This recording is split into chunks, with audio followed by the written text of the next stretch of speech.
Earlier this week, we reported an emerging market sell-off as less central bank stimulus and higher interest rates have lessened the attraction of EM debt. Joining me now to discuss how this is likely to impact emerging market currencies is Arjen van Dierkhausen of ABN AMRO. Firstly, Arjen, do you foresee this sell-off as a long-term trend? And what currency market response are we likely to see? The offensive by the ECB and the Fed to clarify their monetary policy strategies has clearly gained traction in global financial markets over recent days.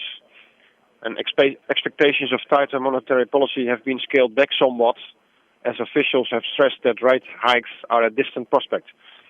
As a result, we have seen government bond yields in the US and Germany move lower and volatility coming down, and also CDS indices have eased as well. Meanwhile, emerging market currencies such as the Mexican peso, the South African rand, the Korean won, or the Turkish lira have recovered part of their earlier losses.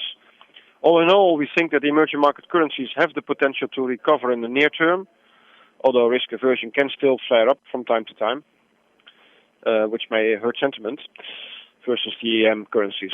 But domestic factors will also continue to play a role, for instance, political events, as we have seen in Turkey, Brazil, and Egypt. On the longer term, we anticipate that the emerging market currencies will depreciate against the dollar in the second half of 2014 as the markets will start to price in higher Fed policy rates.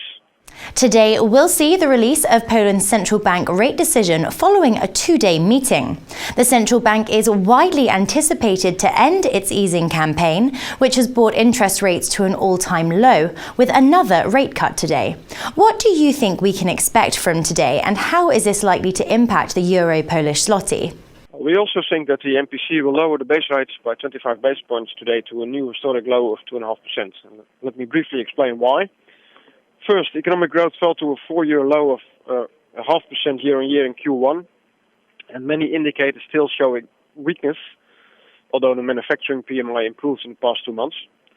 Secondly, inflation has fallen to a 10-year low of 0.5% year-on-year. Our central view is also that this rate cut would mark the end of the easing cycle. Our base scenario assumes that growth will gradually accelerate in the second half of this year, reaching a full-year equivalent of 1%. Moreover, we think that CPI has reached bottom and will, partly spurred by recent zloty weakness, gradually increase in the course of this year. As the market is pretty unanimous, we do not think that the 25 basis point cut would impact euro zloty much. That can, of course, change if the MBP surprises markets, either by doing nothing or by cutting by 50 basis points or more. Longer term, we expect the euro Poland to recover gradually in the course of this year and the next, reaching 4.20 by the end of 2013 and 4.00 by the end of 2014. The US dollar-ruble upside traction was dented this week by US PMI data. Bank Rossi has recognized the ruble's tie to events in the US, but looking closer to home, what domestic drivers are we seeing in the Russian economy for the ruble? Now, Russian growth is clearly slowing. We have lowered our 2000 growth forecast from 2.5% to 3%. Annual growth reached 1.6% year-on-year in Q1, the lowest level seen since the post-Lehman recovery. Inflation will be a very crucial variable to watch. Despite this ongoing slowdown, CPI has been driven upwards by seasonal factors in the course of this year, even reaching 7.4% in May. And the CBR, the central bank, is very keen on its inflation-fighting reputation, given that it wants to introduce inflation targeting. It has not changed the refinancing rates, the key policy rates, since September 2012, although it lowered the rates on its longer-term operations 3 times in the spring. With Elvira Nabiullina having succeeded Sergei Ignatieff in late June, the question now is if and how much the central bank will lower the key policy rate, the refinancing rate. We assume that inflation will fall towards the CBR's target band, towards 6%. It's the ceiling of the band in the course of this year. Based on this outlook, we have penciled in 2 cuts of the refinancing rate by a cumulative 50 basis points in the second half of this year. And the first move is likely as soon as the inflation rate dips back under the 7% again. We expect the ruble to recover somewhat versus the dollar in the course of this year, reaching 32 in the first half of 2014. And then, as I already said, with pricing in of Fed hikes, we expect the ruble to weaken in the course of 2014, reaching 33 at the end of the next year. And lastly, as Turkish bonds continue to see outflows, this sentiment has been matched by the Turkish lira, which in June saw the biggest drop among the main emerging market currencies in Europe, the Middle East and Africa.